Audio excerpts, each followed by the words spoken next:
Feminists blame the patriarchy for everything. Communists blame the capital class for everything. And it seems that a large number of Aussies have decided to blame immigration for everything. And just like the feminists are blaming the patriarchy for their own problems, and the communists are blaming the capitalists for their own laziness, so Australians now are blaming our population growth for our own incompetence. And that matters, because if we waste our time and energy fighting the wrong problem, then our problems just get worse. I'm going to piss a lot of people off today, because I'm going to hold up a mirror and lots of Aussies aren't going to like what they see in their own reflection. Now, to be clear, there are a lot of problems in Australia right now. Cost of living, cost of energy, housing shortage, loss of manufacturing and industry, collapsing productivity, inflation, failing healthcare, failing education standards, a violent crime wave, and probably a bunch more that I've missed. Add them in the comments. So I'm not pretending that we should do nothing. Some people will watch this video and the data that I'm going to present you with in just a moment, and they'll say, yeah, but we can't do nothing. Okay, I agree. Nothing isn't an option. But doing the wrong thing because we've diagnosed the wrong problem is even worse. There are many amazing Australians who have been working very hard for decades, only 16 years in my case, but for many decades in the case of so many other amazing people who've been working hard to fix Australia's problems and to prevent our problems from being made worse. But we've been fighting a losing battle because not enough Australians have stood up and joined us. We would have loved for all of these people that are getting all excited about population growth and immigration to instead come and invest their energy into fixing the real problems, the ones that we've been fighting. But instead, we've got these idiots who just woke up in the last 5 years running around saying, oh, look at you, fat lot of good you've all done all that time, and what have you achieved so far? Well, clearly we haven't achieved enough, I agree.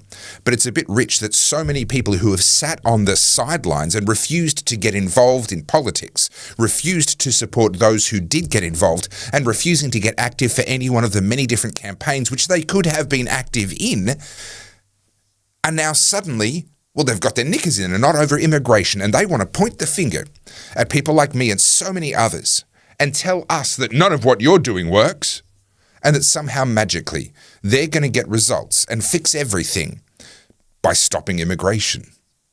So let's start by getting our facts straight and understanding what the problem actually is, and only then can we actually discuss what the solutions might be.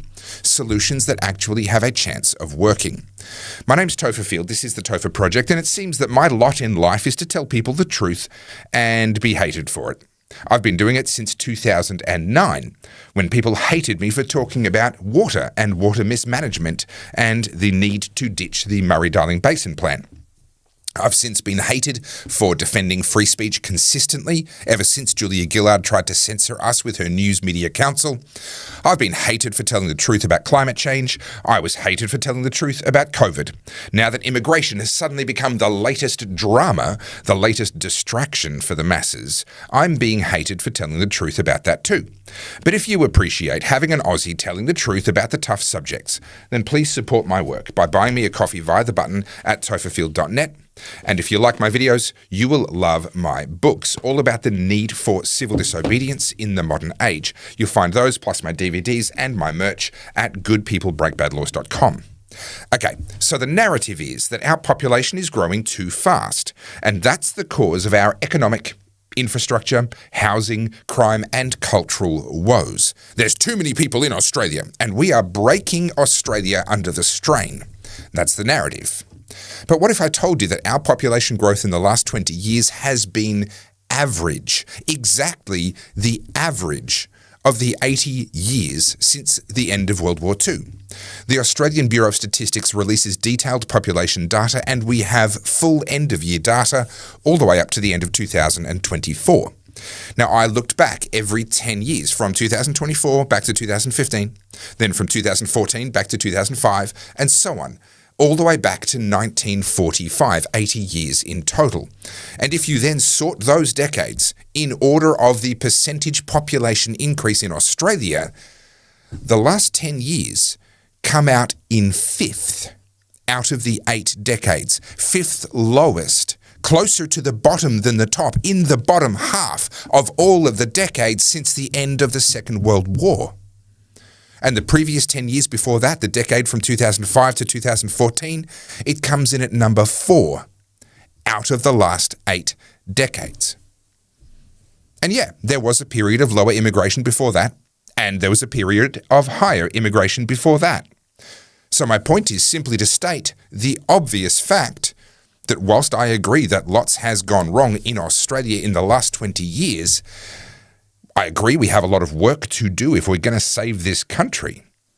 But the threat to us is not population growth, and it's not immigration. The threat to us comes from within. The question is, how come Australia cannot cope with a perfectly routine level of population growth? How come we're breaking today when we coped with higher population growth more easily in the past? What's gone wrong with us? Globally speaking, we've seen this phenomenon before. We know what we need to do. But if we don't face and address the real problem fast, then far greater problems lie ahead for us in Australia. Let's take a quick look around the world. Immigration is not what caused the collapse of the Soviet Union. Immigration is not what impoverished Venezuela. Immigration is not what brought starvation to North Korea. Each of their own governments did all of that to their own people, usually in the name of helping them. And when it started going wrong, the government distracted the people by making them waste their time and energy fighting each other. Immigration is not what's caused your quality of life to fall here in Australia. Immigration is the scapegoat. Government is the problem. Immigration did not drive up our power bills. That was government with net zero. Immigration did not destroy our manufacturing. That was government with red tape and green tape and power prices. Immigration did not cause inflation. That was government with massive money printing to help us. Immigration did not destroy our productivity. That was government again with red tape and green tape and the invention of vast amounts of useless, unproductive government jobs. Immigration did not lock you down for a nasty flu. That was government who were keeping you safe. Immigration has not passed laws to silence you and censor you or to make you register to use social media. That's the government. And immigration didn't take your job either. That's on you. Now, it is true that immigration did make housing more expensive. Increasing demand will always do that. But that happened on top of the government already doubling construction costs with taxes and red tape, making land release slow and expensive, and imposing minimum standards that make it impossible to build cheap entry-level housing anymore. So yeah, you're right. Immigration did add to one of the problems that government had already created. Yeah, sure.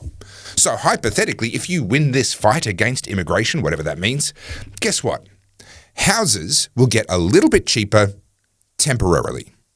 And everything else in Australia will just keep getting worse. Because it's not the immigrants who are doing this to us. It's us, our government. How come Australia could grow so much during those post-war years, the 40s, 50s, 60s, 70s, with a combination of high birth rates and very high immigration rates, and somehow we managed to build all the dams, the power stations, the roads, the railways, the irrigation, the infrastructure, yes, the houses, the schools, the hospitals. We built them all. Australia dealt with 3 straight decades of population growth way higher than what we've had for the last 2 decades. That got their asses into gear, and they built this country. And we are the country that we are today because of the work they did in those decades during much higher population growth. They faced a problem, a challenge, bigger than the one we have today, and they aced it, while we are flunking. The problem today is not that we have too many people or that our population is growing too fast. The problem today is that something or someone is holding us back. And that something is red tape, green tape, taxes and bureaucracy. And that someone is the politicians that we keep electing and the army of bureaucrats that they pay with our money to do their bidding, which is to hold us back. Our problem comes from within. Government is the problem. Immigration and population growth is just the scapegoat. Many Australians are gearing up to fight the wrong enemy, and I know that most of them mean well. You're not all racist, I'm not saying anything like that. But you've been duped by a combination of hysteria in the mainstream media and by opportunists in the alt media. You've been duped into believing that we're being overrun by a wave of people too big for us to possibly cope with. And their answer is to stop immigration. But the numbers show clearly that that whole premise is wrong. It just isn't happening. Our problems are coming from somewhere else. Which means that if we stop immigration but we don't stop our government from destroying us, then all these people, these anti-immigrant marches, all this nonsense, all they're going to do is turn Australia into the world's largest white ghetto, with collapse and poverty and hunger in our future if we don't fix government. Fixing immigration is not a step in the right direction. It is a road to nowhere, and we don't have that amount of time to waste. Venezuela fell from relative prosperity into genuine hunger in only 10 years after they elected Hugo Chavez, who helped them in similar ways to how our government is helping us now. The same is true in every country that allows productivity to be destroyed by their own government. The immigrants aren't destroying Australia. It's way worse than that. We are. So, what do we do about it? Well, I'm sorry to say that I don't have a sexy answer for you. There isn't some one and done, instant fix, big protest that fixes everything. The problem is us. We have to change. So, we need to keep doing what we've been doing, but with more people behind us so that we get more traction faster.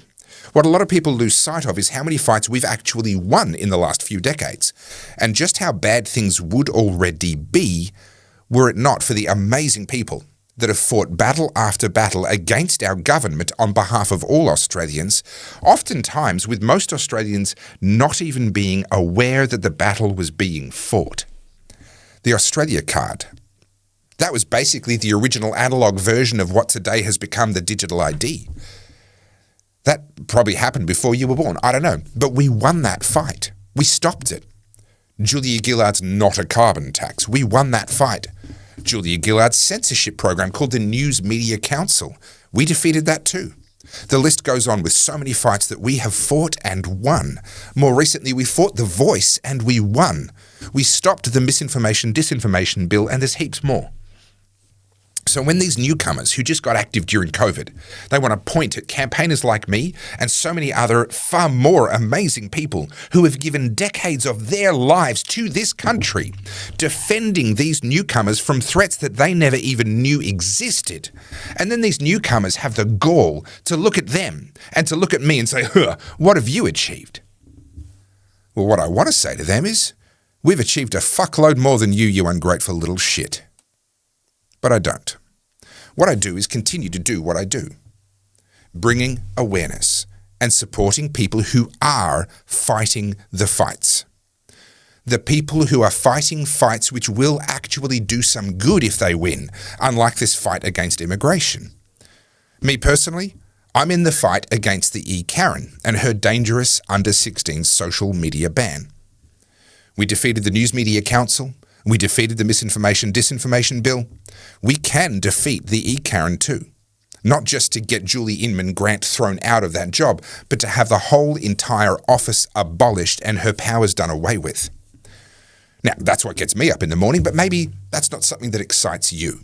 If not, then find the cause that you are passionate about, find the people that are already fighting for it, and get behind them. Fight for women's rights, fight for small business, fight for our farmers, or get involved in politics directly, or fight for others who do get involved in politics. Australia is worth fighting for, and there are battles that need to be fought. With apologies to Jay-Z, Australia's got 99 problems, and immigration is maybe 1.5 of them at the most. The rest of them? They're on us. Now, before I finish, I know that some people will object to this video on the basis that even though overall population growth is pretty normal, the proportion of that growth which is made up of immigrants is quite high. And allegedly that's a problem because they don't share our culture. And I get where they're coming from, but I have a question. Does Scott Morrison share your culture? How about Daniel Andrews? Is he more to your taste, more culturally aligned with you?